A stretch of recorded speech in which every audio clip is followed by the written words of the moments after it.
YouTube නාලිකාවක එක කාන්තාවක් කරන සාකච්ඡාවක්. ඒ සාකච්ඡාවේදී කියනවා ජනාධිපතිතුමාට මේක පේන්නේ නැද්ද කියලා අහනවා. එතුමිය කියනවා මේ පරාද කරන්න නම් පොලිසිය සුද්ධ කළ යුතුයි කියනවා. අත්ත කතාව. සමහර ගම්වල මතයක් තිබුණා තොරතුරු පොලිසියට දීපුවාම ඒ විගසම තොරතුරු දුන්නාගේ ගෙදර එනවා කියලා අනිත් අය.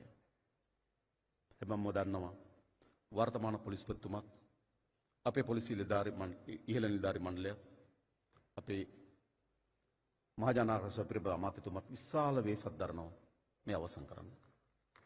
එනිසා මම හිතනවා පොලිසියේ වැඩිම වැඩ තහනමට ලක්වුණු නේද යුගය වෙනවා නම් මේ යුගයේ විශාල ප්‍රමාණයක් වැඩ තහනමට ලක් කරලා තියෙනවා. අපි අනෙක් සියලු නිලධාරියන්ට කියන්නේ වහාම එම ජාලයෙන් ඉවත් වෙමු. වහාම ඔබට ඔබගේ රැකියාවේ සුරක්ෂිතභාවය, ඔබගේ යුනිෆෝම් එකේ ගෞරවය, ඔබගේ තනතුරේ වටිනාකම ආරක්ෂා කරන ඉදිරියට යන්න.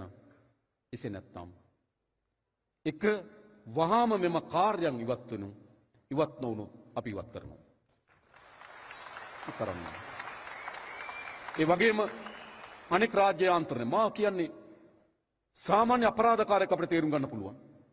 හැබැයි රාජ්‍ය යාන්ත්‍රණේ මේ පොදු පුරවැසියන්ගේ බදු මුදල් වලින් නඩත්තු වෙනදී යම් සමාජ ආරක්ෂාව වෙන ගොඩනගන ආයතන RMU එක, ඉමිග්‍රේෂන් එක, කස්ටම් ආයතන මොකම සමාජ ආරක්ෂාව වෙන ගොඩනගලා තිබෙන්නේ.